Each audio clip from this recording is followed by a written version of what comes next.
In this video, I will show you how to use Bits credit card. So friends, all you have to do first, you can download the app. This is the first step you need to do. Download this app Bits on Google Play, and then when you download the app, click on sign in, this option. You can click sign on your account with your email address and password. This is the first step.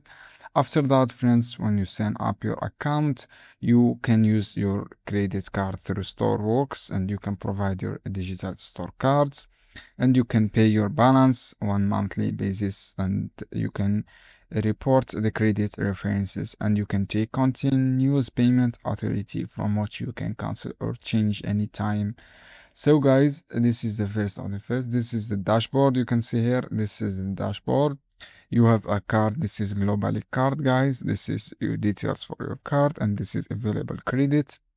As I say, log in your account from here, and this you can use on App Store or Google Play. These two options for credit.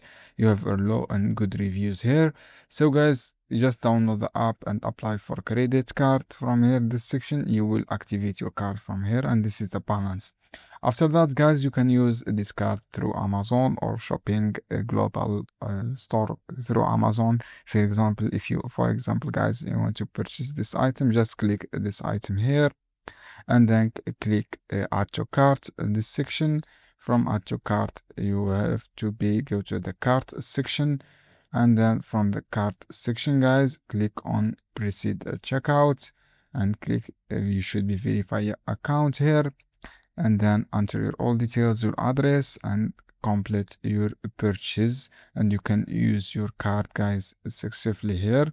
And you can also, guys, go to your account on Amazon from the Amazon account, and you can go to your business account or your payment. From the payments, guys, you can also add a payment method here. Just click add a payments method, and you can use this Bits credit card. Just click add here, add reward, add card here from this section, and you can add all details from this card that use. So guys, add this card from here.